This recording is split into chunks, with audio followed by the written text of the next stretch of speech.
Hi, നമസ്കാരം. Spicy Kerala YouTube ചാനലിലേക്ക് സ്വാഗതം. ഇന്ന് നമ്മൾ ചുമയും കഫക്കെട്ട് പോകുന്നതിനും തൊണ്ടയിലെ ഇൻഫെക്ഷൻ മാറുന്നതിനുമുള്ള ഒരു ചെറിയ ഒറ്റമൂലി പരിചയപ്പെടാം. നമ്മുടെ വീടുകളിൽ തന്നെ ലഭ്യമായവ ഉപയോഗിച്ച് ഇത് മാറ്റാവുന്നതാണ്.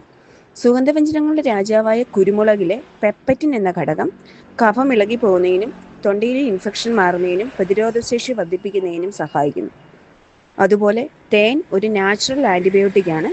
കഫത്തെ അലിയിപ്പിച്ച് കളയുന്ന ഒന്നാണിത്. 1/4 ടീസ്പൂൺ കുരുമുളക് പൊടി എടുത്ത് തേൻ ഒഴിച്ച് നല്ലതുപോലെ ഇളക്കി കുറേശ്ശെ ആയി ലയിപ്പിച്ച് കഴിക്കുക. കൊച്ചുകുട്ടികൾക്ക് ഇത് കൊടുക്കരുത്. ഗുണമേന്മയുള്ള കുരുമുളകും ശുദ്ധമായ തേനും ആലപ്പുഴ ജില്ലയിലെ സ്പൈസി കേരളം ഷോപ്പിൽ ലഭ്യമാണ്.